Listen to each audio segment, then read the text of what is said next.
All right, thank you. All right, so let's take it. There's two conclusions. There's 1 and conclusion 4. Before we go on to read 1 and 4, where are 2 and 3? And 2 and 3, are they in relation to the sale of tractors? No way, they are not in relation. Because the way cabinet conclusions are done, it's not only one agenda item, it's several. So aren't all the agenda items grouped together? For example, sale of tractors, then you put down all the conclusions consecutively. Or is it that the manner in which they are concluded in the meeting is the way they reflect on the paper? Exactly, like a particular cabinet meeting, this is one of the agenda item. And when we are doing conclusion, under this particular point, it will be under 1. But the next cabinet meeting where you have it, it will be moved to another level. You can see how the CVs are quoted. You say from previous reference CP, you see, 8 meeting, conclusion of 12. That is, they are quoting the one that we had before. So then that means that this issue of the tractors was discussed on several meetings of cabinet. No, not several meetings. It was this one and this second conclusion. But there are two meetings. Yes. More than one meeting at least. Yes. Okay. So there are other agenda items on the particular day for that particular meeting in the cabinet. But this is the conclusion that was drawn from that meeting. Okay, and this particular one was numbered as 1. But when you look at the main extract, the main cabinet conclusion, that is linked to this 1. Under it, like you mentioned earlier, there are other several topics that were dealt with. So it's not a standalone one. Cabinet meeting, like I told you, you have the prayers, opening prayers, conclusions, matters arising, then you have the agenda for the day, and under the agenda you have the various CPs. Then after the CPs, 1, 2, 3, up to 4, 5, depending the submission you have, and how quick the paper review committee is able to review those submissions and get them ready for the meeting. That's fine. Yes. We'll get back to 4, but let's begin with 1.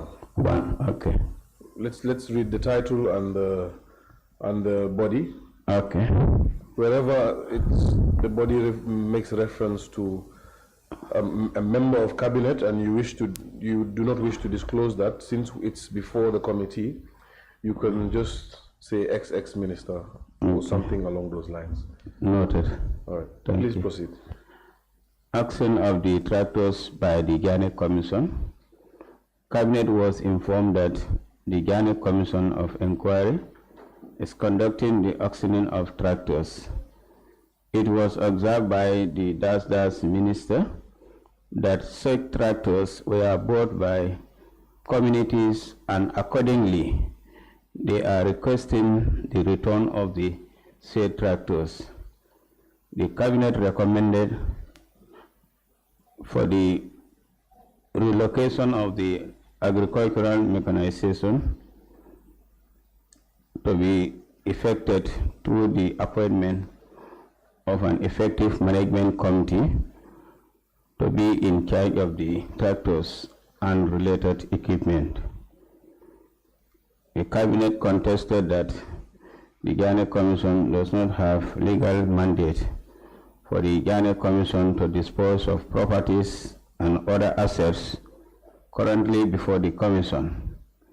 The Janneh Commission has been advised to wait for the Ministry to clarify the situation on the sale of properties by the Commission at any given time.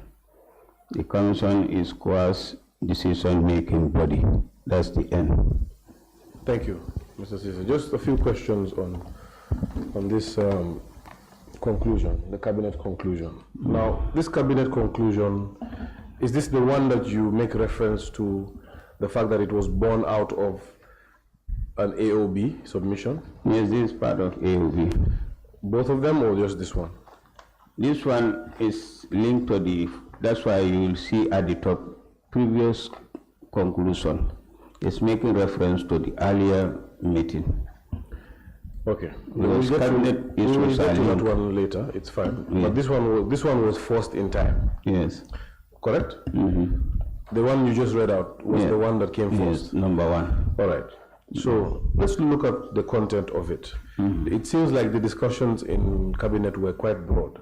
The issue of the commission having the authority and mandate to sell came up in cabinet. It was discussed in cabinet. And cabinet concluded that the commission does not have a mandate to sell.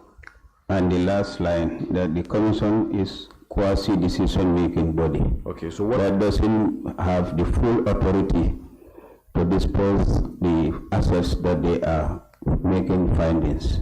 Okay, so that's my thinking of it. Okay, so that's what cabinet resolved. Yes. And as a matter of recourse, the cabinet then decided that this communication will be put. This is the communication that warranted the minister to request. From this, you do the extract of the cabinet. That's the way cabinet communicates. And this is the extract that we have. Yes. So this extract was presumably sent to the Minister of Justice. Not presumably, it's sent to the Ministry of Justice. So it is for certain. And for the relevant sectors that are affected by this meeting. To take note. Thank you. Okay. So this was where the Minister of Justice was meant to request. This is what gave him cue for him to request. That's in order. All right, to make the request to the commission. Exactly. However, as you have read it, the cabinet paper doesn't leave much room for ambiguity. It is clear that what cabinet wanted to do. Isn't that correct? Yes, it's clear. Okay, and this was presumably on the 21st of June. Yeah, that's, if you know the date from the main one, I think you know the date from the main extract. Okay, we'll find that out. I said earlier is number of topics that constitute the agenda for the meeting. Okay. Thank you. So, as your testimony was that the sales were on, they were ongoing when MOJ reported that they will stop. However, still, your superiors asked you to make the phone call and put a halt to it yourselves. Exactly. And I had asked you whether you considered that the verbal directives from your superior were strange at the time, and you maintained that it was not strange. That is how we operate at the office of the president. It can be both written and verbal. Okay. Yes. But did you consider that the verbal directives from State House to the Commission would undermine the Commission's independence? Well, based on the context that I read this one, the one you gave me, it will show to you that the minister responsible, Minister of Justice, was reliably informed that the commission is going ahead with the auctioning of tractors. And the last line here is the commission is quasi-decision-making body. That should qualify what the minister was assigned to do, to stop whatever they are trying to do. Please help us with this qualification, because I am struggling to come to that conclusion. Since this is an extract of the cabinet conclusion. Yes, that you prepared. Yes. Take us through what. Yes, I read as Minister XX that raised the concern. Yes. That these tractors were taken from communities, and it was a community tractors, not what people might think. So it is prudent for Commission to take note of that one, and it will add value to their plan for this agricultural mechanization. So it is important that it is discussed at the level of cabinet so that the ministers that have direct connection with the commission can engage them and relay the message to them, and also remind them that they are quasi-body, that they cannot make certain decisions devoid of the executive branch of the government. So did the minister responsible for justice, did he weigh in on this issue? That is the time he has to listen to the raw materials from cabinet level, that every minister here had raised their concerns while taking tractors from communities. That is clearly stated here. So minister's point here is to see how he can relay that message from cabinet floor when we convey the conclusions, the extract to MOJ through the Solicitor General and Legal Secretary, so that it's not ministers that you write to. Cabinet conclusions are sent to permanent secretaries. So those ones will now, they are the chief technicians in the ministry to advise the minister on the matter that they receive from cabinet office. Okay, and from this conclusion, let's get one thing on record. Okay, all right. From this conclusion, you decipher that it was a directive. Yes, directives from the cabinet level. Yes, that should go to the commission. And commission should also be reminded, based on the last line, that the commission is quasi-decision-making body, so not having the full autonomy. Okay, yes. All right. So from that's precisely what I wanted from your understanding. Thank you.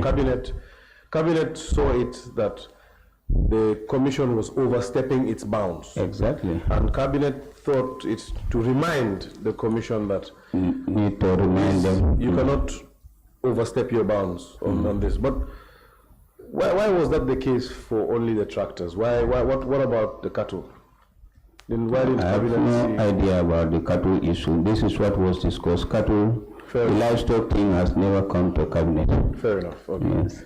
Let's go to the second conclusion. Okay. Let's do the same thing and read it. Action of the tractors by the Janneh Commission, previous reference CP 18, 8 meeting, conclusion 12, that is linking to the first one. Cabinet has approved the request of the Minister Das for 3 tractors to be given to the Faculty of Agriculture at the University of the Gambia, or UTG. Das has registered his discontentment about the seizure and sales of the tractors in Das and has ordered that the tractors in Das be transferred to Das as replacement. Cabinet has informed that the Janneh Commission will wrap up its activities very soon, and the tractors would be handed over to the ministry Das. Thank you. Okay, so the plan for the issues of the tractors, even though it was before the commission, was pre-arranged already by cabinet. Cabinet knew exactly what it wanted to do with the tractors, yes, and it just needed to communicate that to the commission, and the commission apply cabinet's decision. Exactly. So in effect, what the commission thought was in their realm was administered for them by cabinet, and then they were just supposed to effect cabinet's decisions. Yes. That you can confirm that's the understanding from these two. So that they don't dispose of all the tractors, because it is meant for mechanization of agriculture in the country. Yes, but the first conclusion also raises the issue of the legality of the sale of the tractors. That's the last line where we stated that the commission is quasi-decision-making body, that they don't have the full autonomy to dispose the assets that they are finding. Before that, I would read for you the portion that says, the cabinet has contested that the Janneh Commission does not have the legal mandate to dispose of properties and other assets currently before the commission. All right. Yes. Thank you. It is expressed that cabinet felt that the commission did not have the legal authority mandate to sell any of the assets. That is what we have in the summary. The commission is quasi-decision-making body. It's in line with what you have just read. So that is your understanding of it? Yes. That because the commission is a quasi-decision-making body, it cannot act to sell? Unilaterally. Okay, and was this was the understanding of cabinet as a whole? And when I say cabinet as a whole, inclusive of the Minister of Justice? You are right, it's inclusive, it's not outside. And that is how the instructions were relayed? By extract of the conclusions. By sending extract of the cabinet meeting when it is confirmed in the next cabinet. Yes. That is how we communicate in cabinet. Okay. So let's go back rather to that phone call between you and Mr. Kurang through SG's phone. Take it from there. The former executive secretary. The former secretary, yes. Yes. Your call to him. Yes. Once SG had instructed me. Had instructed you in his office. Yes. Take it from there. What happened? Yes, when he instructed me, then I picked the phone. I called him. We cannot reach him persistently. We try him severally. Then there, based on the urgency of the assignment, he asked me to go to MSA, that is Kotu workshop. Just to be clear, you did not reach him on the phone? No, we cannot reach him on the phone. You could not reach him on the phone? Okay. He was here, he can attest to that. We couldn't reach him on the phone. I understand, yes. Okay. So go on. So when we cannot reach him on the phone, then the SG then, that's my superior, asked me to go and meet him in person to pass the message to him at MSC Management Service at Kotu. Then when I arrived there, I don't even know Mr. Kurang in person. In those days, I know to be managing the girl of tutors, but that's not my line of education. I did not go to those places. So what happened? My orderly then had to call the man when we get to the Kotu workshop that SC is around, he want to speak to you. And then he came closer. I also moved. I told him my superior, SG, asked me to inform you to halt, like he mentioned during his testimony here, to stop. What he told me is that I have not taken verbal instruction. So there I left the venue. I went back to the office and informed the Secretary General what we had discussed at MSA or Kotu workshop. Okay, that is your account. Just to summarize, your account is that you were summoned to your superior's office, the Secretary General. Yes. He gave you instructions to call Mr. Kurang. You called Mr. Kurang through his phone, the secretary. The secretary's phone, and you still could not reach him. He was unreachable. That's why I went to the At that point, site. At that point, you were instructed to go to the site. To meet him in person and relay the message from SG. Indeed. We know it's from SG. Okay. All right, so you then embarked on the journey to go to MSA, Kotu workshop, and you then relayed the information, yet Mr. Kurang desisted the information. It should not be verbal communication. Yes, he did not act on verbal communication. He reminded you that he would not act on. I returned to office. Okay. There was no confrontation. No. We are all civil. Okay, yes. That's good. If I may ask the Secretariat to afford the witness with RS 67, and for the committee to take note, RS 67.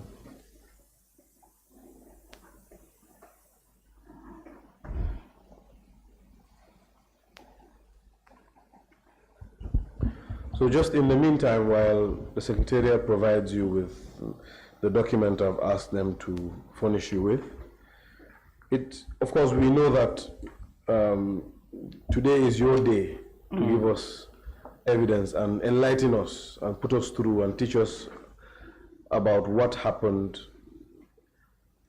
in these respective times. However, you have narrated a scenario, and the same has been put to the committee and to the commission while it was during its pendency by the said secretary, Mr. Alhaji Mamadi Kurang. And since he is not here to respond to your take on your interaction, perhaps we can use his records, his previous records about the account of that day as a guide. Now, I would ask you to do me the courtesy of reading, but I would ask you to go to page 3 of that exhibit. Page 3 should be page 3. You're currently on page 1. Page 1 is where you have the heading, correct? That's 67, RS 67. Yes, now that's page 1. You turn, the next page will be page 2, and the one after that will be page 3. Look at page 3, the last paragraph. Page 3. Are you at page 3? You will see the numbering is on the far left of the document. It's page 3 now. Okay, look at the last paragraph. Let's read that paragraph together. It flows on to page 4. So it will be the entire last paragraph of page 3 and the first paragraph of page 4. Read the entire thing. Let's read it slowly, and so that we can get the secretary's account vis-a-vis yours. About 1 hour later, again, while depositing money in the commission account at CBG, before proceeding to the auction, I received a call, and the caller claimed to be calling from the office of the president. If you can push the mic to you a bit, you can push the nozzle down a bit. When I asked the caller to identify himself, he asked me to hold on while he passed his phone to another gentleman. Yes. Please push the mic down a bit so that, because you'll be facing the book. So push the mic down as much as possible. Okay. The next time on please start again. My apologies. Okay. About 1 hour later, again, while depositing money in the commission account at the central bank, before proceeding to the auction, I received a call, and the caller claimed to be calling from the office of the Secretary General, President's office. When I asked the caller to identify himself, he asked me to hold on while he passed the phone to another gentleman. The next man on the phone identified himself as Mr. Ceesay, Secretary to the Cabinet. Mr. Ceesay started by asking me where I was at the moment, and I told him not to worry about my location, but to just go ahead and tell me what I can do for him. Mr. Ceesay then told me on the phone that he is calling me to inform me that the auction sales of the tractors is suspended by executive order. I asked Mr. Ceesay who gave the executive order, and he told me he is only giving me instructions. I then told Mr. Ceesay that I don't take verbal orders or instructions or verbal executive orders. And secondly, even if I do, I will take instruction only from the chairman of the commission and not from him.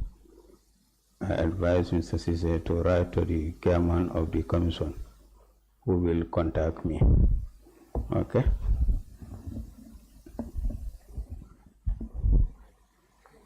All right, so you've read it. I would ask that you look at it briefly before I go and ask my questions, because I understand that you were reading. So you can just look at that the 2 paragraphs you've read before I go on to ask my question.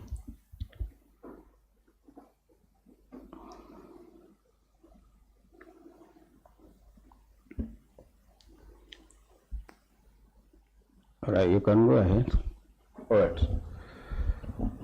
From the records or the recollection of Mr. Alhaji Mamadi Kurang, he states emphatically that you actually did reach him on the phone.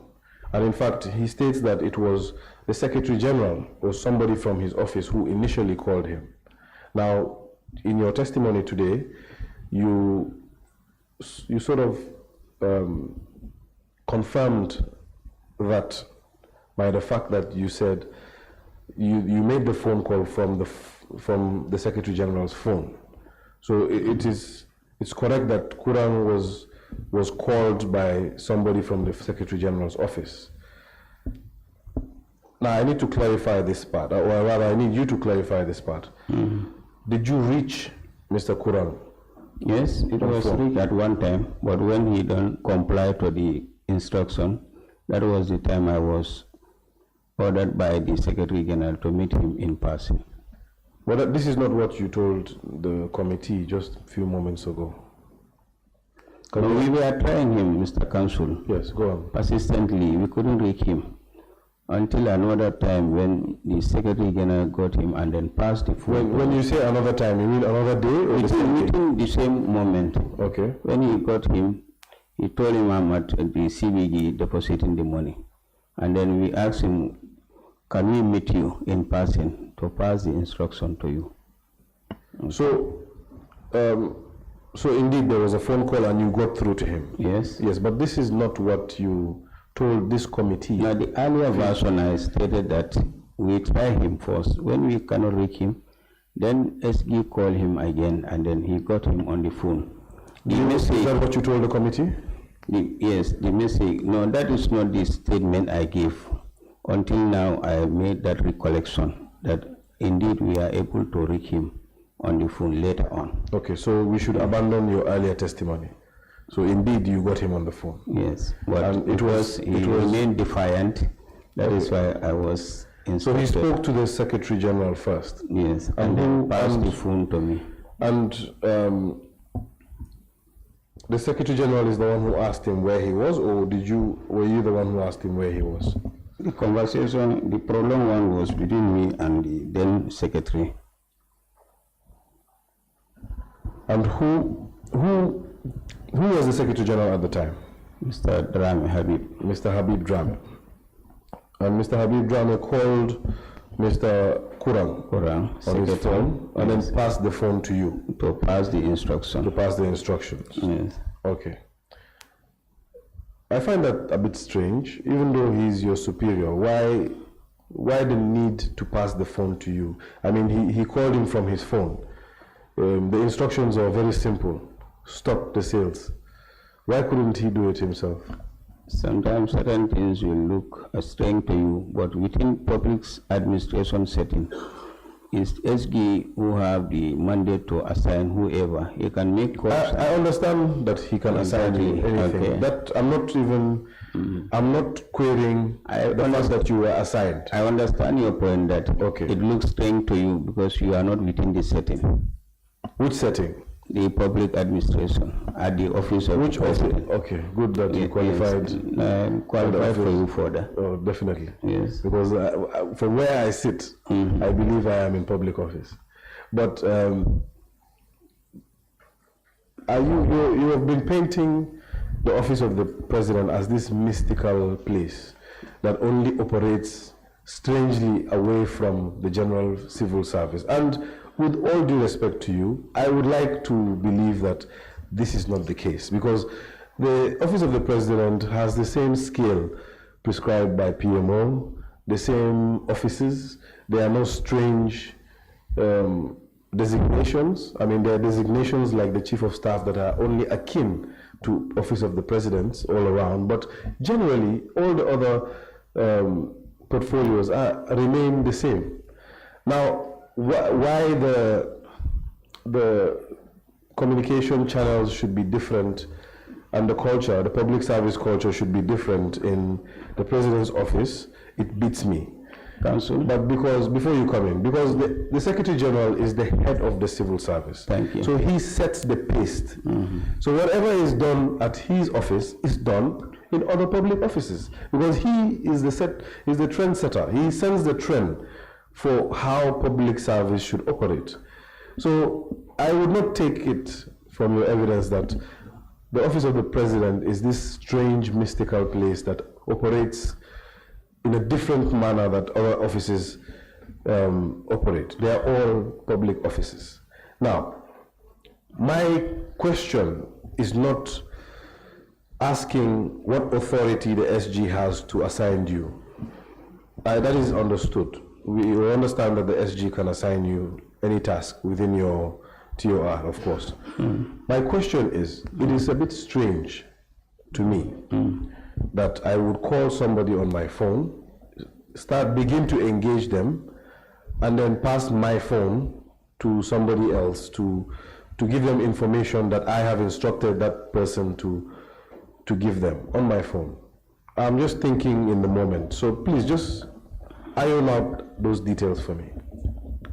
For the settings, I'm telling you, Mr. Counsel, that can happen severally, because like I said, you can assign me to set up a task force, and when you set up these things and other assignments like this particular case, SB can use his phone to call and then ask me to pass the instruction, because the detailed instructions are given to me to relate to the individual concerned.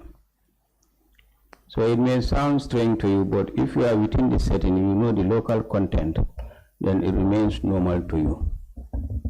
What was the local content? That you are privy to the situation at the time. Okay. But an outsider may not get the equation right. I will leave that hanging. My question has not been answered, but it's not so critical. We can move on. Thank you. But I would like to conclude, from my perspective, Honorable Chair, that whole affair was a bit strange. The committee can do with it what it may. Okay. Thank you. Mr. Ceesay, the next paragraph, let's just read it halfway. Let's not read the whole one. Which page? The same page 4. Page 4, okay. Yes, the next paragraph.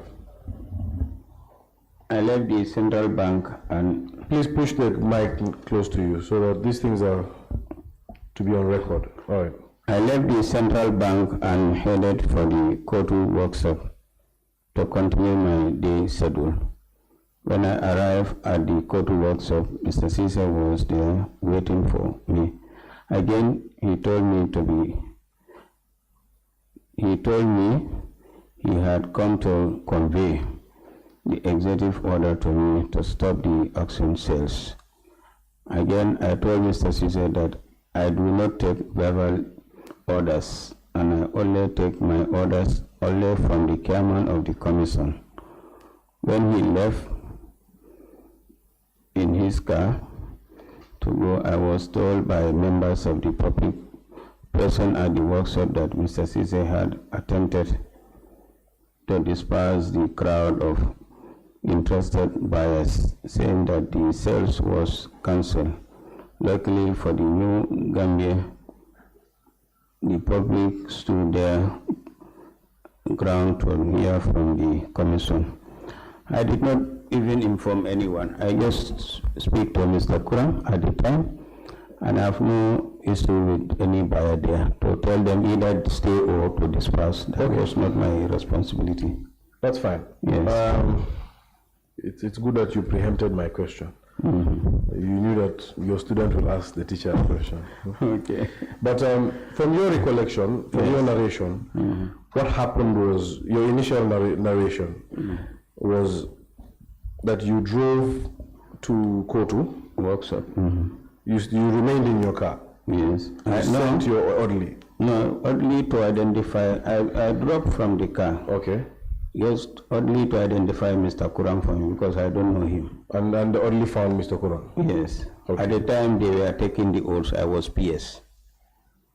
All right. The reason I asked this question is, from Mr. Kuram's recollection, he actually found you there.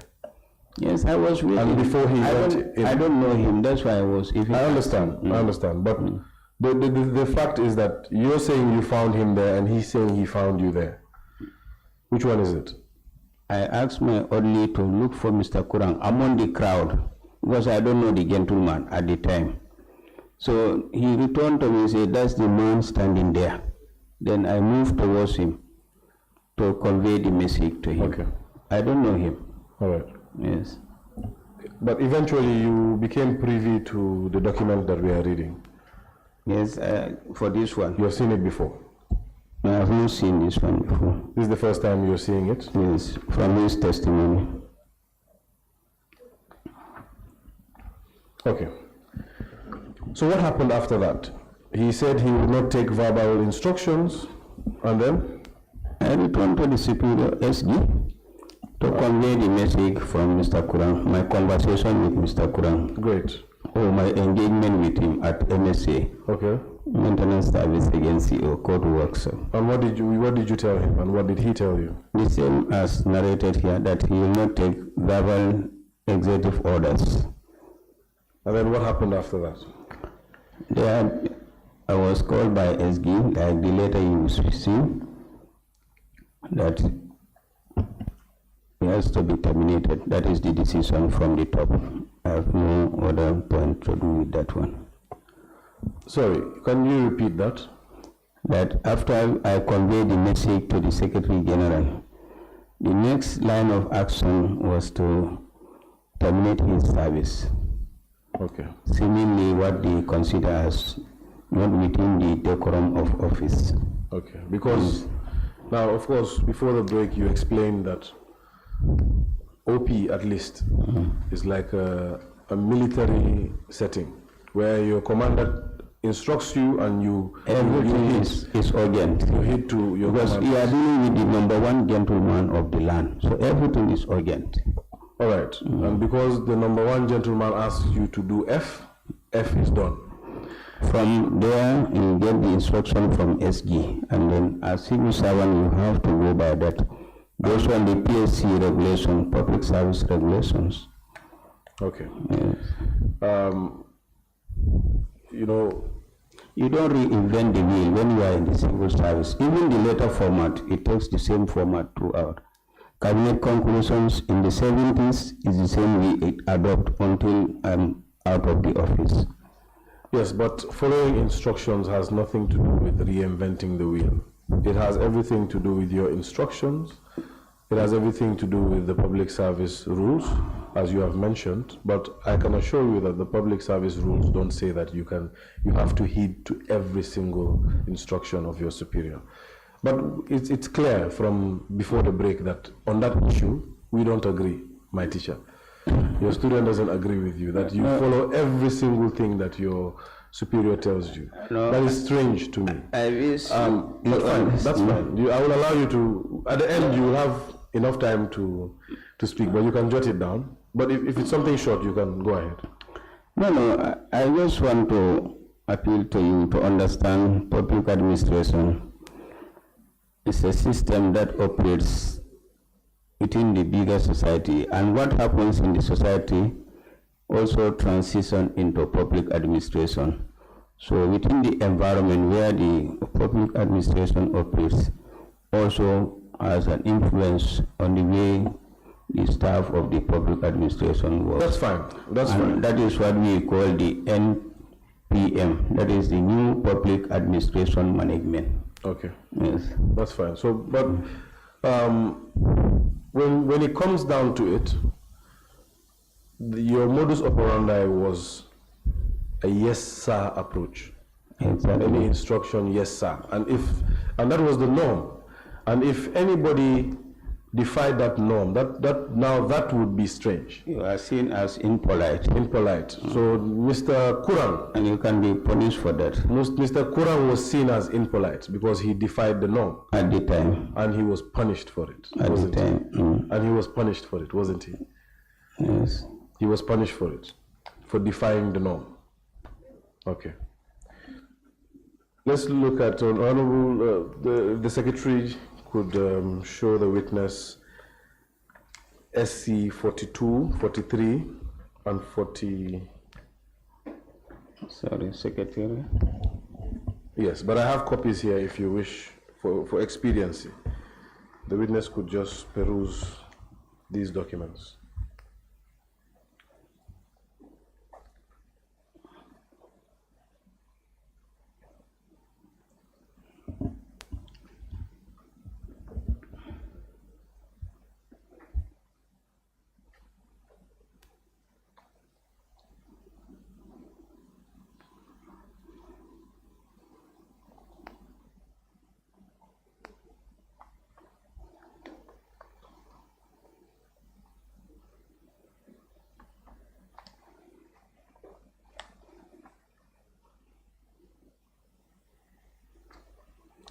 Okay. Secretariat, could I get the documents back?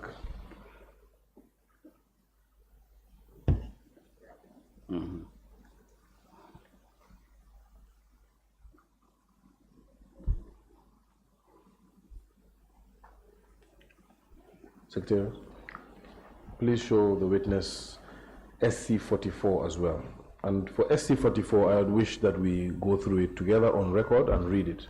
Okay. And then we'll get back to what you had seen earlier.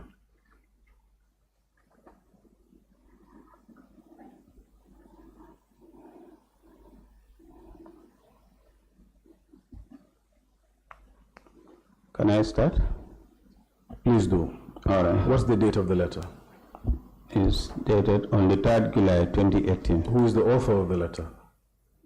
Ilo Jallo for Secretary General.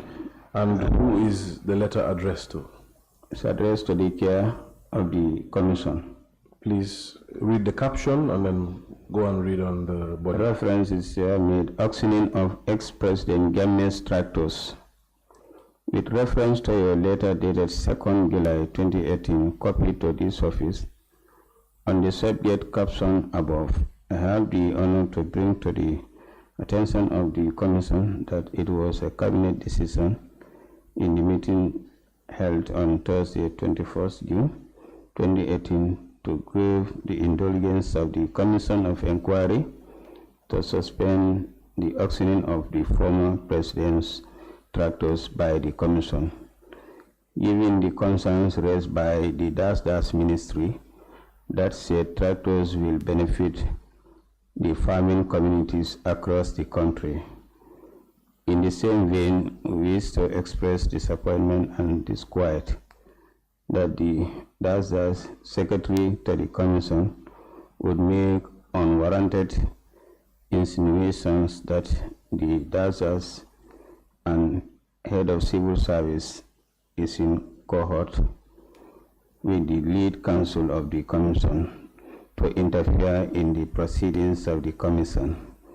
Thus, the Secretary to the Commission is hereby urged to immediately retract such gratuities and allegations to avoid undesirable consequences. We kindly solicit your understanding and cooperation. Signed, Ilo Jallo for Secretary General. Copy to Attorney General and Minister of Justice, Solicitor General and Legal Secretary, Commissioners, the Janneh Commission of Inquiry. All right, Secretariat, if I could get my document back.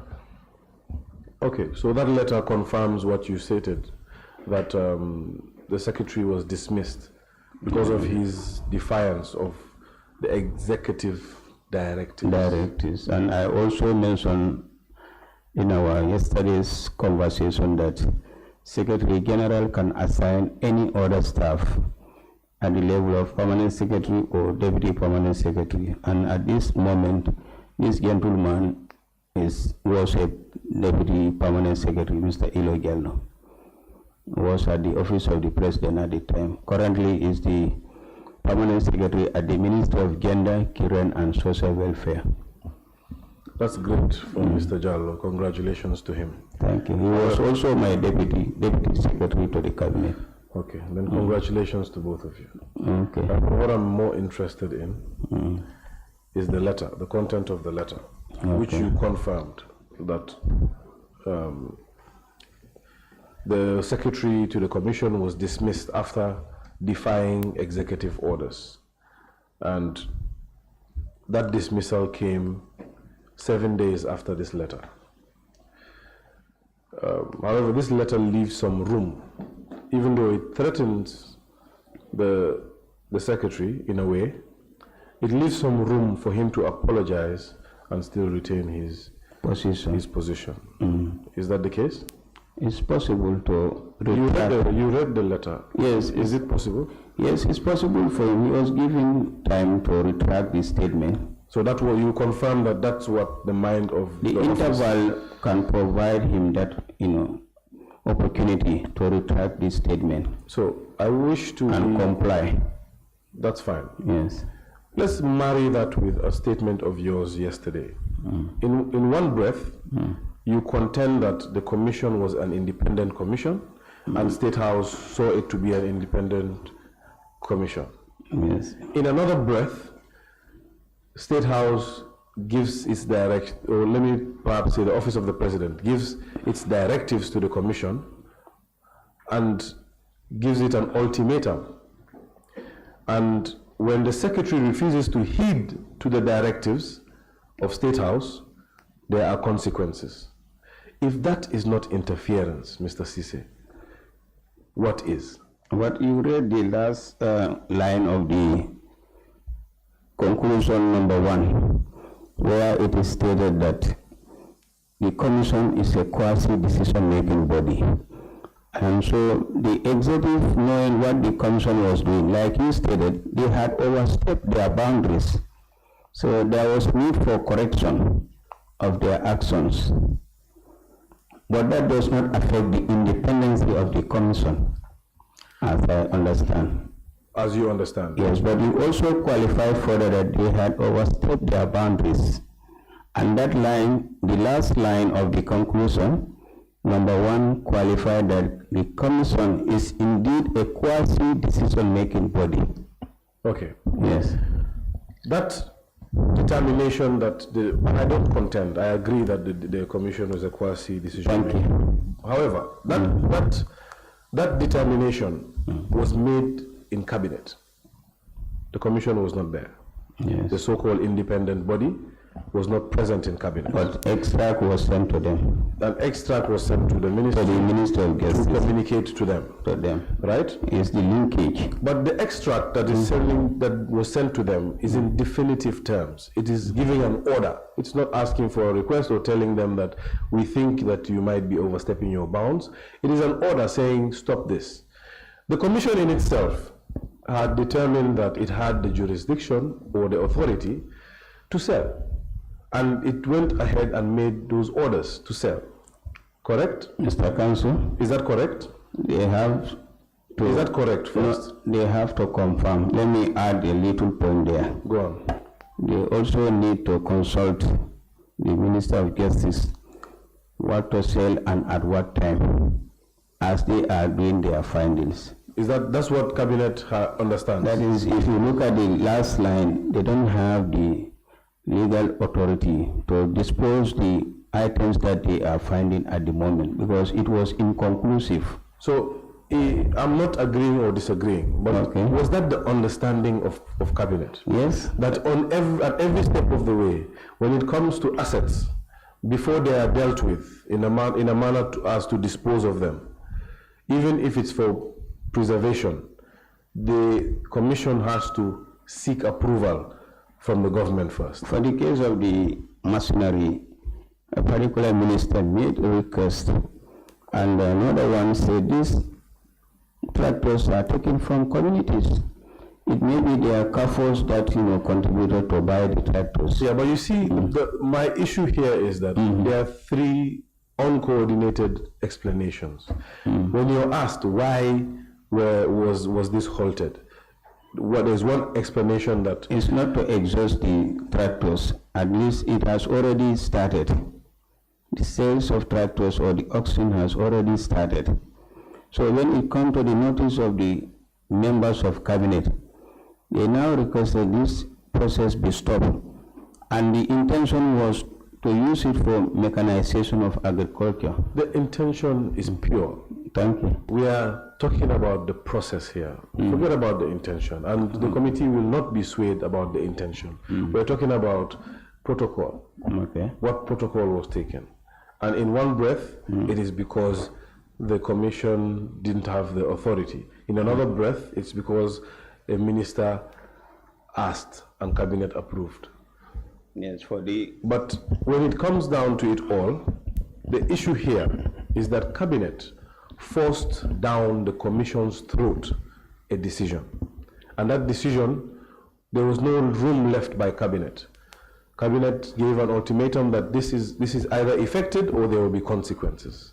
Isn't that true? Yes. And once the secretary, as he should have, defied verbal instructions, which I commend him for, when he defied that, cabinet indeed took its stance and dismissed him. No, cabinet did not dismiss him like that. You've sent a letter to me that I read that was sent to the secretary. My apologies. Okay. Cabinet decided to tell him that you either apologize or you're gone, which I find to be a threat. That is a quick retraction. A threat, I find it to be. No, it's not a threat. It's not a threat. No. It's an ultimatum. Ultimatum is not a threat. It's for you to address the wrongs that have been committed.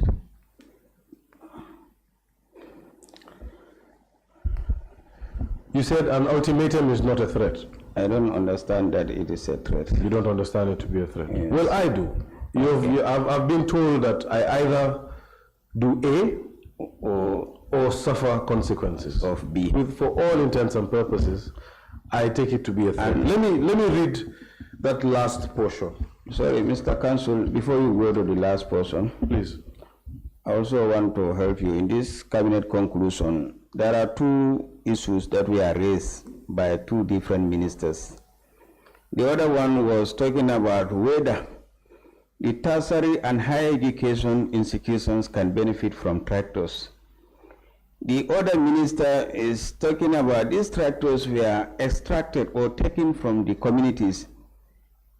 If not given back to them, then why not we set up a management committee to oversee the use of these tractors? Okay, I understand that. Okay, and like I said, that intention was pure. Thank you. It was a good intention. All right. But we're not talking about the intention here. Okay. I'll take you back, and I would suggest, perhaps, if that's the position of the government, and as I commended Mr. Kurang for his stance, I would equally advise that perhaps the government should have applied to the commission, because a lot of people through their lawyers were applying to the commission to communicate to the commission. Because there were public hearings, the government should have heeded to that and applied to the commission formally and be heard. I'm pretty sure that the commissioners would have seen the light that the government was looking at. But the approach the government took was to strong arm the commission, and that is what we wish to highlight in the committee. I'll go ahead and read. I will go on and read the paragraph that is in contention in the letter dated the 3rd of July 2018, addressed to the chairperson from the Secretary General. All right.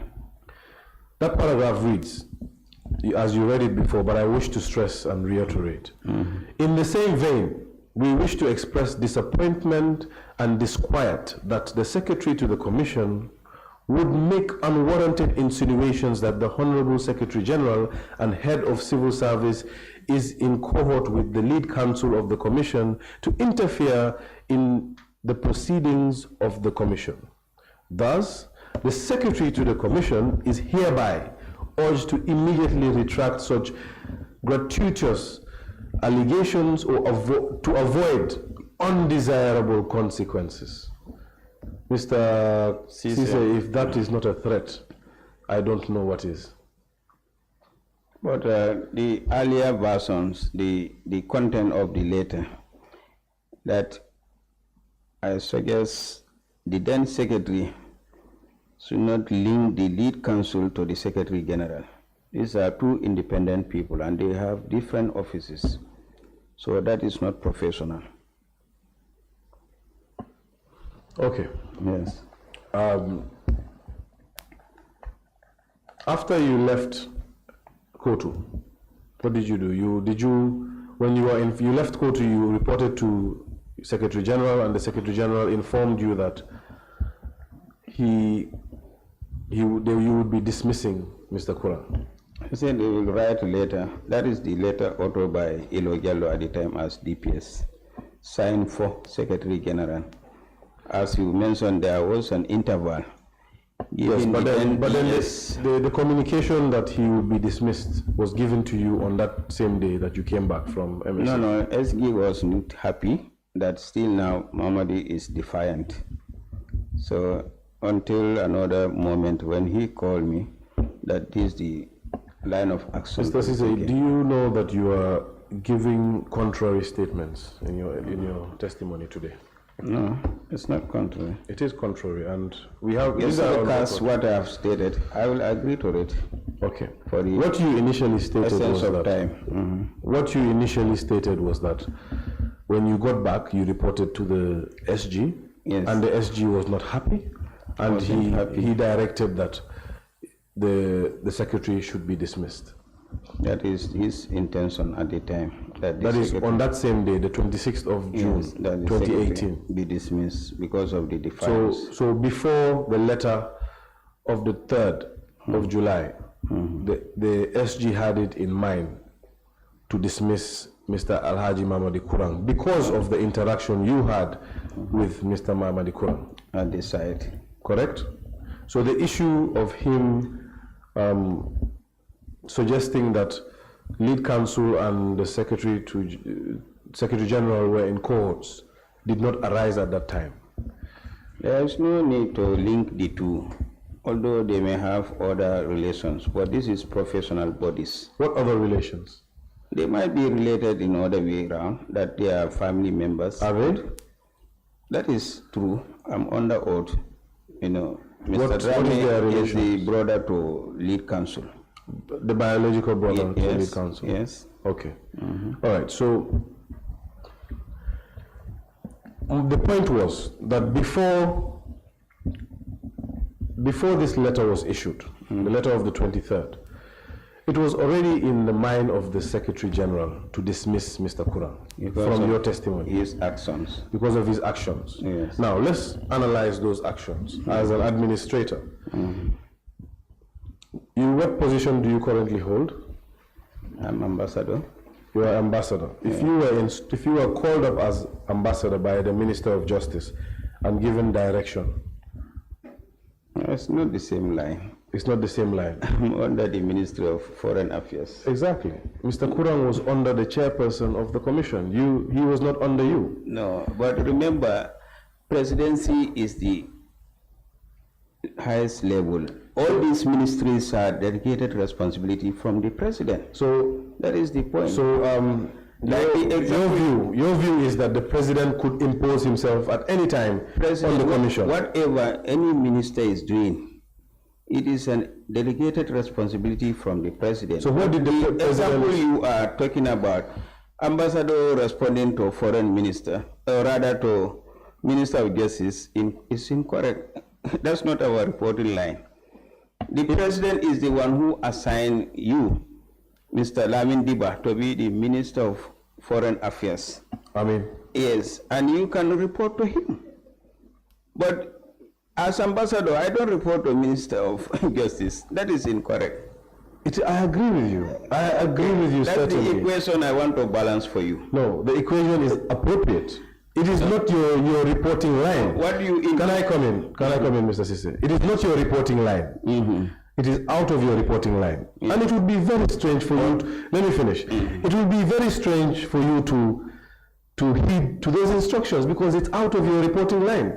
Same, Mr. Kurang stood to his principles because it is outside his reporting line. He asked that a letter be sent to the appropriate person, and that person, if that person instructs him, then he would heed to that, but he could not heed to your instructions. The scenarios are exactly the same. Mr. Diba. Yes, sir. The example you are bringing is incompatible, cannot resolve this matter. This is presidency. Is it because it's the president? Exactly. That's why I say ministers are the direct representative of president in various sectors. You learn about your understanding about public administration 100 level.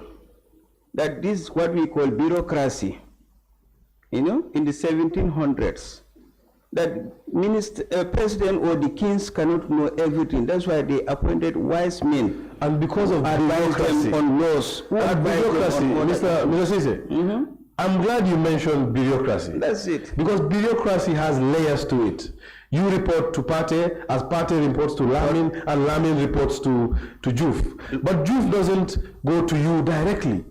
You understand? There are layers because it's a bureaucratic system. There are protocols. And the protocol was that from the level of the government, at least, even though I find that strange, communicate to the Minister of Justice, and the Minister of Justice will put the point across to the Commission. Or, bureaucracy again, communicate to the Minister of Justice, and the Minister of Justice will make an application to the Commission. Bureaucracy again means that you cannot jump from the highest office. In fact, I find it demeaning to yourself, Mr. Ceesay, that from the highest office, you will jump to a commission to interfere with its activity. Mr. Diva? Yes, please. I wanted to settle on this matter for you for a sense of time. And then this I thought you were on vacation. You have nowhere to be. This is something I don't want us to be in vicious cycle, and I want to break the chain. Okay, please break the chain. Yes, to help you understand. Matters dealing with the chief executive of the land is not treated anyhow. Because you always mention this word, it looks strange. For any bystanders, it will look strange. But when you are within, you know how we operate. It's a different game altogether. So are we saying that the chief executive officer is beyond reach, is somebody whose instructions must be heeded to, no matter what the instructions are? Is that what you're saying? Do you understand the Maslow theory of the hierarchy? It was a long time when I interacted with that. I think I can only remember the need. General management 100 level. Yes. Yes. Yes. Mr. Teacher, go on. You have the floor. What about it? At the top there of the pyramid, how is it there? It's very slim. Is it flat? It's very slim. It's very pointy. So that is it. So that means that the base is flat. It's flat, yes. Okay, that is where you pass instruction. But at the top, that's where the president sits. And whatever the president says, his wish is your command. Exactly. That's why you are secretary. Okay. I would contend with that and tell you that's not why you are secretary, and I can see why all these mishappenings happened in your time. If that is the mentality that you will take. Because the president is indeed not out of reach. But you have mentioned the separation of powers, and the president's power cannot be explosive. It must be guided. But fine. I don't think you have broken the chain, because I still contend. Mm-hmm. However, we can move on from that point. You then wrote a letter, or rather the office of the president wrote a letter to the chairperson of the commission, correct? Mm-hmm. And that's what I showed you as the letter of the 26th of June. The same day you had an interaction with Mr. Kura. Okay. Is that true? And this is what the letter says, if I may read, Honorable Chair. It's a letter dated the 26th of June, 2018. It's authored by one Louis Moses Mendy for the Secretary General, and it's addressed to the chairperson of the Commission of Inquiry. It's captioned, Auctioning of Ex-President Janneh's Tractors. And it reads, I write to convey to you the decision of the scheduled auctioning of the former president's tractors to be suspended until further notice. We would be grateful if this is treated with urgency. Thank you for your usual cooperation. That is a letter that State House had issued, correct? And you can observe that that letter is in definitive. You want to say something? No. That you can observe that that letter was in definitive terms, correct? In what way? It is definitive to say that it's very authoritative. Yes. Do this. Yes, to stop the... As a matter of urgency. Urgency, yes. Okay. The chairperson of the commission then responded on the following day, correct? All right. And his response was that prior to receipt of the said letter, we had instructed our secretary on the field to suspend the auctioning of the ex-president's tractors until further notice on the basis of a phone call, reasoned request by the Secretary General, which chimed with our thinking. we do not believe that the Secretary General asked you to convey to us the decision for the scheduled auctioning to be suspended, and that is in quotation. Because he is aware that as an independent commission, our decision is ours until changed by rational factors. So how do you reconcile that with your narration of the Maslow theory? Yeah, at the hierarchy level. The hierarchy theory, yes. How do you reconcile that? The commission themselves. The commission also have the Let me learn. Okay. The commission themselves are telling you that they are independent, and you ought not to change their mind on any issue. But can you refer to the conclusion of the cabinet number 1 that indicates it's a quasi decision-making body? So yes. it will be contradicting. The disconnect here, Mr. Ceesay, is that in your mind, cabinet is the maker and the breaker of all. It's the highest decision-making body. Cabinet is the alpha and omega of all, in your mind. And in my mind, yes, cabinet is very powerful, but cabinet used the provisions of the Constitution, which I believe is the alpha and omega, the Constitution, inherently the Gambian people.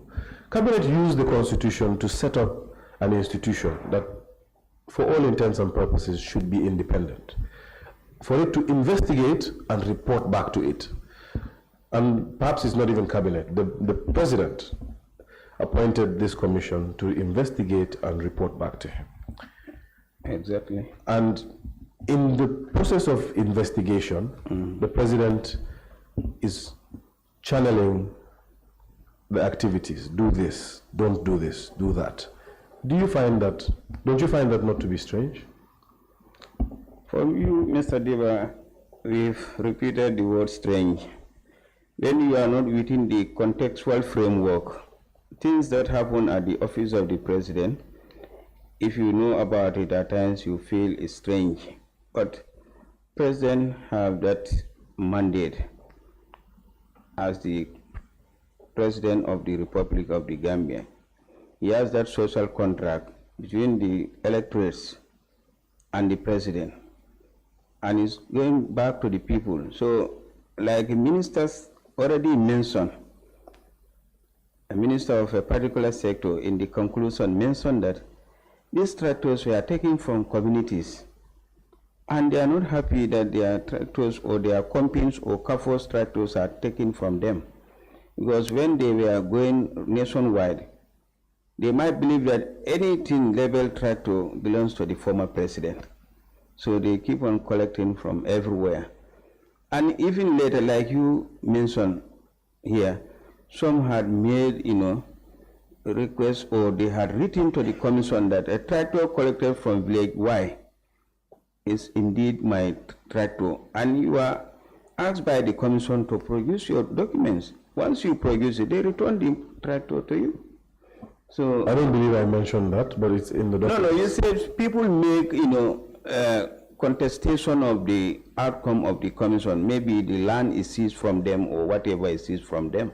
What I said was people approached the commission, because the people understood that the commission is independent. Yes. And if there were any misunderstandings or mistakes that the commission had incurred in its activity, the appropriate thing to do for those people, and likewise for the government and cabinet, is to engage the commission. Exactly. Now, the commission had a manner in which you could approach them, and you could approach them and make applications publicly.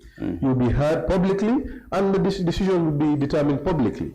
But in this case, it is strange because cabinet made the decision outside of the committee's confines and imposed its own decision on the commission. No matter what the rationale is, I am contending that that is wrong.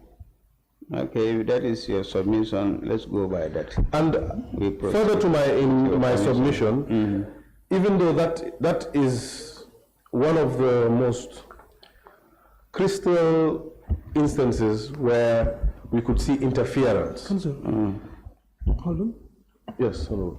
Can we Can you take at least 10 minutes break and come back before you delve into the other issue, if it is not connected? Or is it a new issue? It's fine. We can take a break of 10 minutes. minutes. Okay. Meeting adjourned, 10 minutes. Thank you.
All right, I would gently remind you that you're still under oath.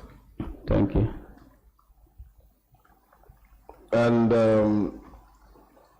take us back to yesterday's testimony. You had mentioned that your only interaction with issues to deal with the commission was this interaction that we just spoke of. Do you remember having any other interaction with the Janneh Commission or its work? This is the one I'm aware of. That is, I had that interaction with the Executive Secretary. Okay, so let's skip to the submission of the report by the Commission. What role did you play, if any, upon submission of the report? A report of the Janneh Commission? Of the Commission, yes. Thereafter, they developed the white paper. When the white paper is developed by the Ministry of Justice, it is presented at the Cabinet. And this is a legal document. On the day, like I mentioned yesterday, it is restricted. The distribution is restricted. And I have to declare in the Cabinet whether there is any Cabinet Minister who is affected by this white paper or by the Janneh Commission. And it happens that Minister X then of Minister of Finance and Economic Affairs had to leave the Cabinet at the time, not to attend because was adversely mentioned at the Janneh Commission. So after the report was submitted by the Commission, the Ministry of Justice then would come with a Cabinet paper? No, not Cabinet paper, white paper. Yes, but my understanding is that the white paper is the product of Cabinet.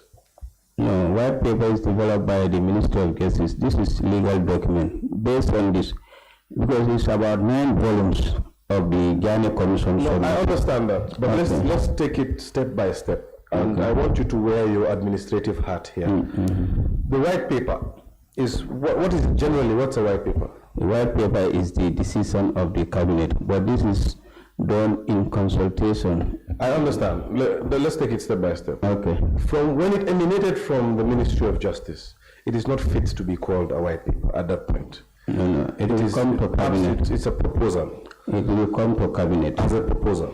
The volumes are being summarized. This is what is contained in what we call government white paper, and it is gazetted.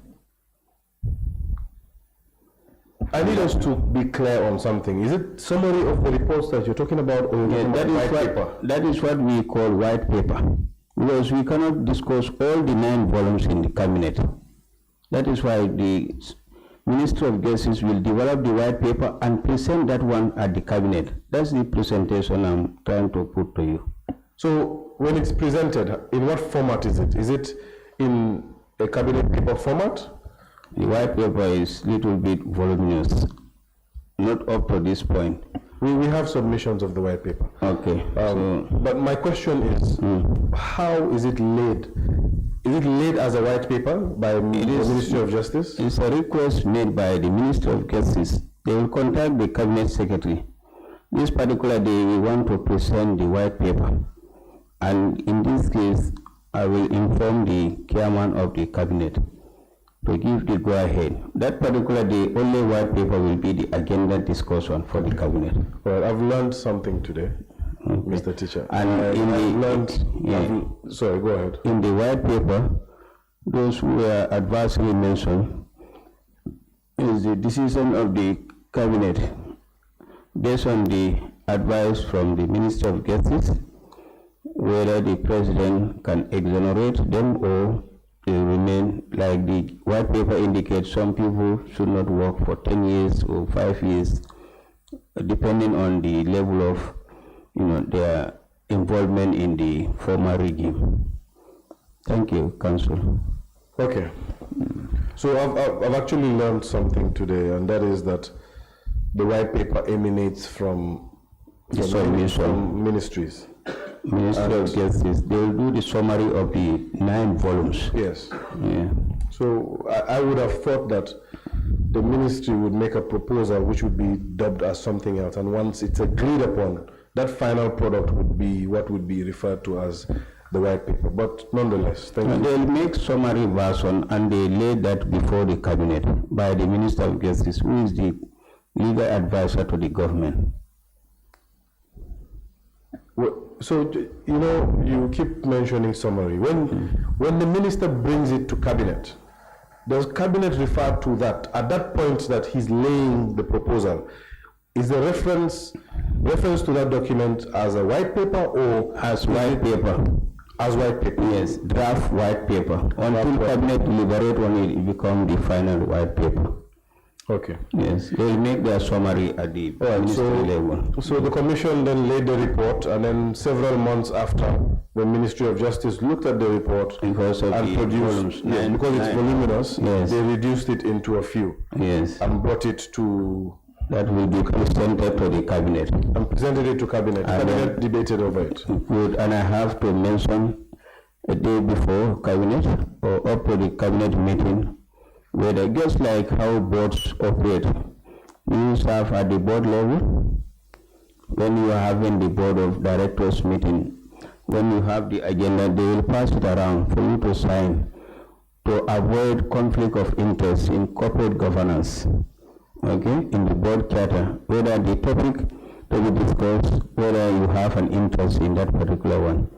So the case of white paper is like that, and any other issue. Even at the time when we were working on the issue of presidency of Dr. Omar Toure to ECOWAS, the wife then was Secretary General. She has to leave the cabinet because that cannot be discussed in her presence. Yes. Okay, that's quite good. That is to avoid conflict of interest in corporate governance. So the members of cabinet are required to disclose their respective interests. Exactly, and one of them then, ex-Minister of Finance and yes, Economic Affairs, did not attend the meeting. Okay, because of such conflict, because it was lastly mentioned. Exactly. Okay, so after that meeting, what were the conclusions? The Minister of Justice will take note of that. This is legal matter.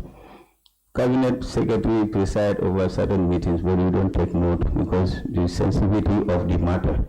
So this on this day you do not take note? Just like the CRC review of the draft constitution, I only read out section 135, and then I will now say, Honorable Minister X of Justice then he will now explain that one when I read the section 137, and then he will explain, and then for the rest of the cabinet, because not all of us have the law background, then they will now understand, and from common sense they can make their contributions.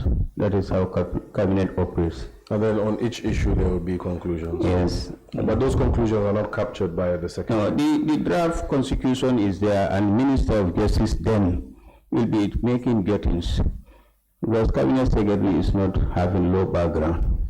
Okay, so for those exercises, the Cabinet Secretary does not take notes? We only moderate the sessions. Okay. And it took us almost 5 days. At one point we stayed until 4 a.m. That's fine. I'm curious. This has nothing, so to speak, to do with what we're here today for, but I'm just curious. On those instances that the Secretary does not record cabinet minutes. Because of the background. Because the minister has the background. The draft is already with the minister. Yes, but the minister is taking record and is also the action officer to implement those conclusions, correct? Any point that is raised by the members of cabinet, they will be implemented by the minister, and they will go and clean up the material. Yes. The white paper. My question is, administratively, how would you know that the document is clean? What if the minister misses something? Is there another record you compare it to? You can always, because he will make a reading again in the next cabinet meeting. We'll make a presentation again, and people will say, no, we mentioned this, not that. We want Mr. XYZ, just like PRRC also. Yes, but okay, I'll just make a statement. This one has nothing to do with... No, it's but okay. I believe that's why it's important for the Secretary to Cabinet to still record the conclusions of what transpired, so that the Secretary, as the the custodian of records, can also be following. No, you are right. You are right. But these are legal matters. We do some jottings, but the Minister of Justice is the chief custodian of the laws of the land.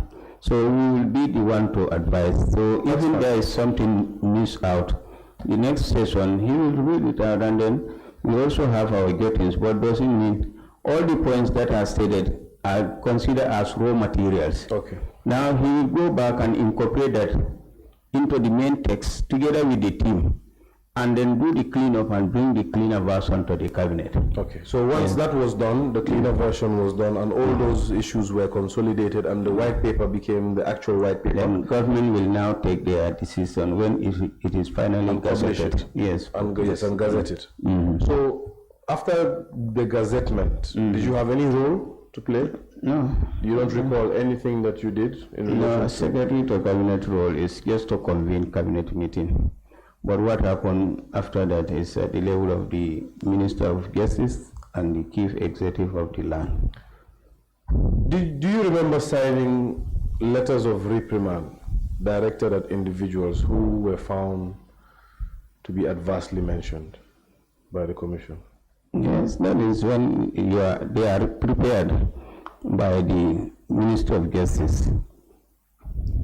Those letters were prepared by the Ministry of Justice. You can look at the content. That's not Cabinet Secretary's language. You are guided. Okay. Let me ask you to guide me on one of those such letters. Please.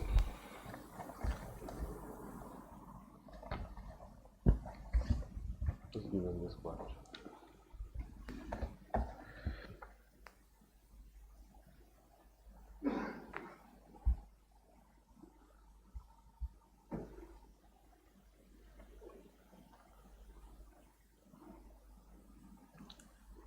Letter addressed to ex-Minister of Finance and Economic Affairs. Okay, you don't need to look at it. Let's look at it together. What office do these letters emanate from? This will come from the Secretary General. I signed for Secretary General. It's the office of the President, correct? Yes. And who signed these documents? Is the then Secretary to Cabinet on behalf of SG. Who was the then Secretary to Cabinet? Myself. Okay. I thought you said that these letters were legal Yes, it issues, is. and they should be drafted. The text is well guided. Can I land? Yes. Did you ever work at the Ministry of Justice? No. But you wrote this letter? No, this is a text that we receive and then we adopt it. That is what we call adaptation. But you issued this letter? Yes, letter is issued, but you are guided as to how it should be written. Yes, but you shouldn't try and escape any form of liability, because this is your signature. Not to escape. I confirm it's my signature. It is your signature. Yes. And you did it. Who instructed you to do this?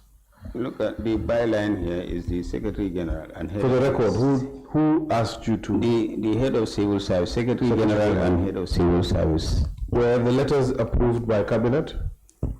This is as part of the deliberation we had on the white paper. Those who were advisory mentioned, I stated that earlier. So then the next line of actions from Cabinet is to issue letters to those who were advisory mentioned in the Commission's report. Yes.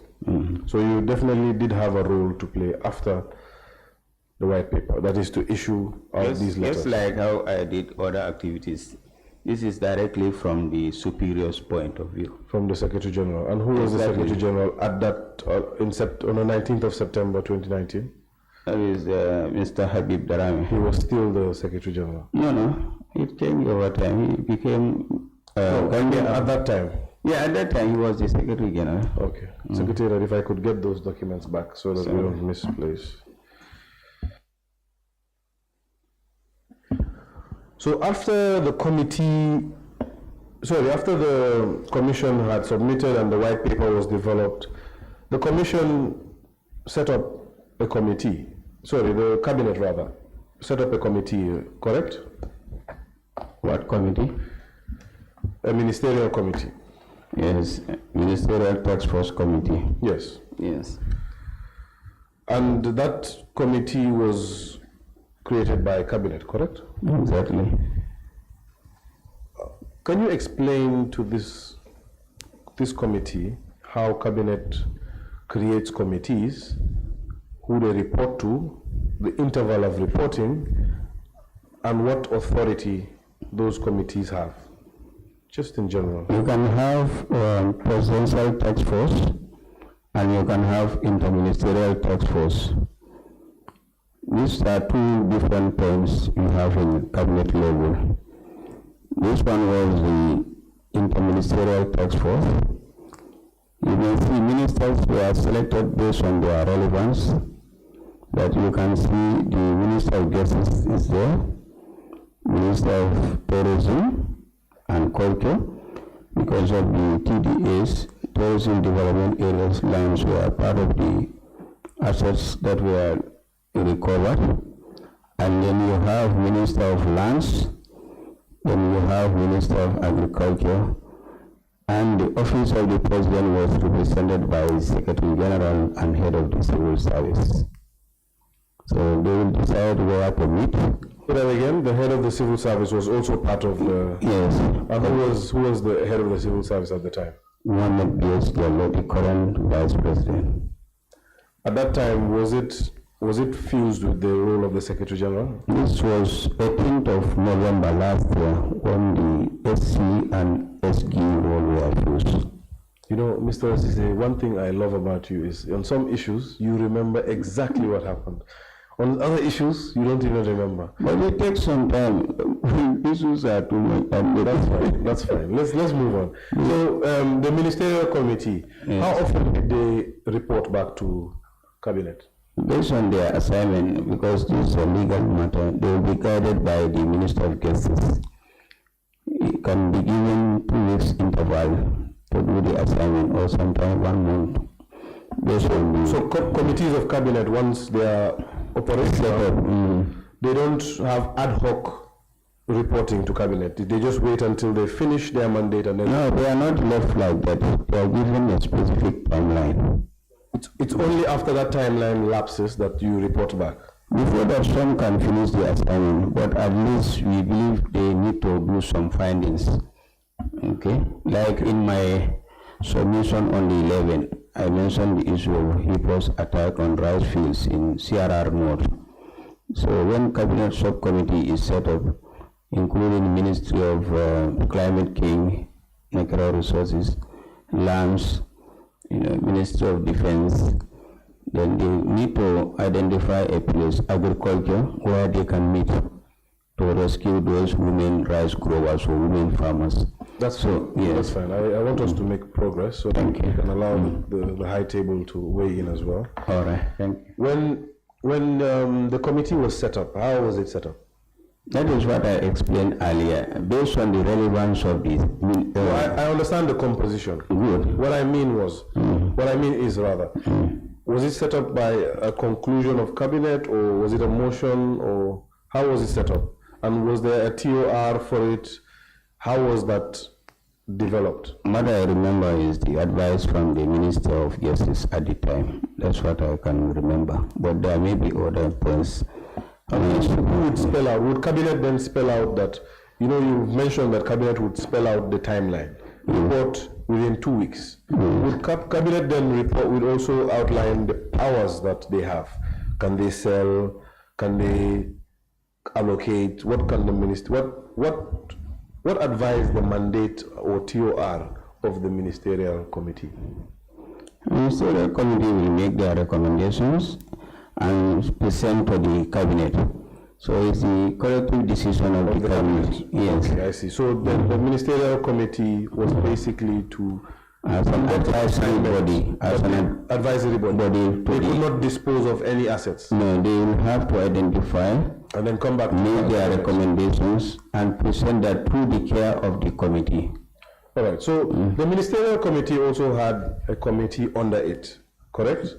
Those should be the technicians. Technical committee. Yeah, those are the permanent secretaries. Exactly. Was that under the Ministerial Committee, or was it a committee of cabinet as well? No, the permanent secretaries don't sit in cabinet. Okay. They will need to support their superiors, their ministers. So that it was an offshoot of that the cabinet's committee. Yes, because ministers may not have that time and then findings or research.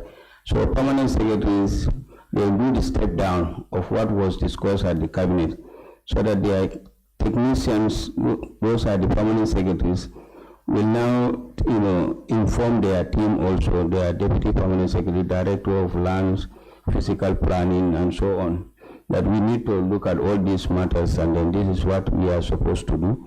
So their next meeting, the Minister for Lands can now do the presentation, and then this is what will be compiled from the Minister of Lands. So the understanding is that the technical committee was just to help the Ministerial Committee, and they report to the Ministerial Committee. Exactly. Okay. All right. It's been a pleasure, Mr. Ceesay. Thank you. Chair, I would hand the baton to you. Thank you. Thank you very much, Council. Thank you, Mr. Ceesay. Thank you, VC. Now it will be the turn of the members of this honorable committee to ask questions for clarifications and the issues. So I would invite honorable members who have questions for clarity. Yes, thank you very much, Chair, and thank you very much, Council, and His Excellency Ceesay. Now, I just need a quick clarification on the request to stop the sale of tractors from the Office of the President.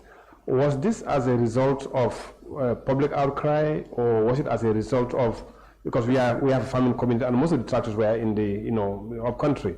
Was it as a result of that, or what was the rationale in stopping the sale of tractors? Even though I clearly understand earlier that the commission may have gone very far on their mandate because they're quasi institutions. So exactly. So what was the rationale at the time? Was it a lot of pressure from the public, or was it from the cabinet itself, or what was the rationale for them to make the request to stop the sale at the time? Thank you, Honorable Vice Chair and members. Thank you, Honorable Alagimbo. In response to your statement, this is very straightforward.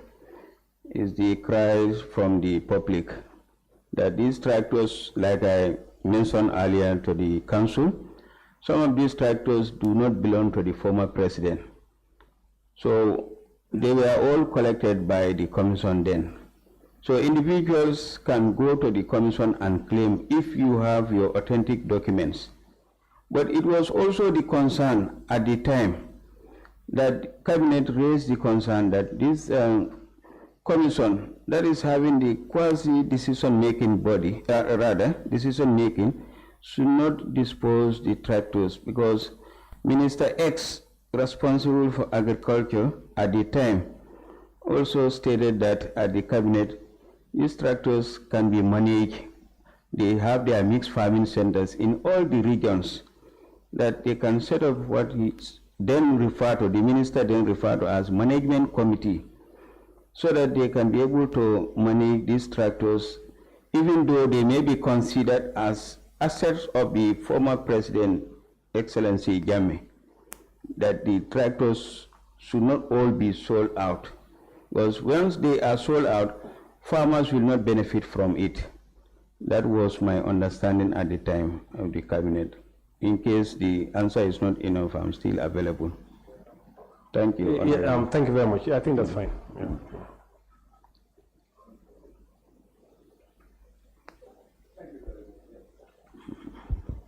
Thank you very much, Chair. Mr. Ceesay. Yes, Honorable. On the 10th of July, 2018, you did sign on behalf of the former Secretary General a letter to Mr. Alaji Kura, who was the Executive Secretary to the Janneh Commission. Yes, indeed, as I stated, based on the directives of the Secretary General, as I had the conversation with the lead counsel, based on the organogram at the office of the President, Cabinet Secretary is under SG. So he gave me the instruction to sign. So my question is, were you aware of any plans for his immediate replacement? I'm not aware of that one. Until later, I know that someone is there as Assistant Secretary. Yes, you know. In the person of Mrs. Ramatullahi Sar. Yes, the position of the Assistant Secretary is different from that of the Secretary. It's the lead one. When it comes to the Secretary, as per the provisions of the Constitution, it is only the President who have the prerogative, Yes. the right to appoint a Secretary. So what I want to ask is, during that time, was there any moment that the former Attorney General make an advice for the Executive Secretary to be replaced, or a substantive holder to be appointed? No, that's not to my knowledge. That will be at the level of the former AG and that of the President and SG. We only wait for instruction from SG. With regards to Ramatullahi Sar, what did you hear about her? Until this time around, I know there was an Assistant Secretary, because I'm not privy to all the happenings at the Janneh Commission and other TJs, other transitional justice systems.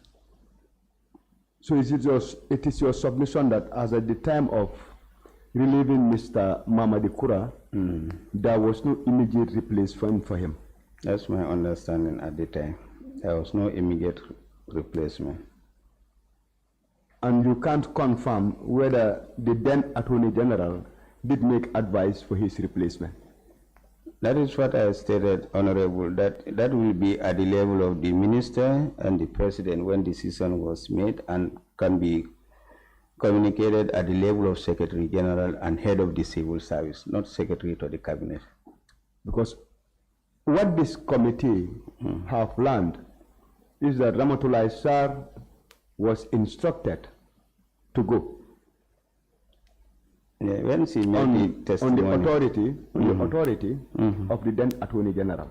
Exactly. And if you look at the letter that was given to Ramatullahi Sar, it was not an appointment letter. It was just an instruction, not even directed to her. So we want to know why the position of the Executive Secretary was vacant. Secretary of the Cabinet is not in position to know that one. That's not my mind. And you never had any discussions with the Secretary General with regards to that? No, that is at the level of SG and the AG then. Yes. Thank you, Chair. Thank you. Thank you, Honorable. Mr. Ceesay, I have a question. All right. The question is, after the directive that led to the sacking of the former Secretary of the Commission, Mamadi Kura, and the halting of the sales of the tractors, do you still stand by your submission that the Commission had no executive interference? Seemingly, it can be qualified that there has been some interference if others be it outside like that. But in the Cabinet conclusion, as I read here this afternoon, the Commission is a quasi-decision-making body. That should qualify your point, that it is not totally independent. It's a quasi-decision-making body, Honorable Vice Chair. Okay. So if I go by your answer, for an outsider, it's an interference. Yes, but within? Within, it's no interference. Based on the content here. Okay, thank you. The committee will take that up. Thank you. Thank you. That's all I have. Council, do you have any questions or clarifications? No, I don't have any questions. I have exhausted my questions.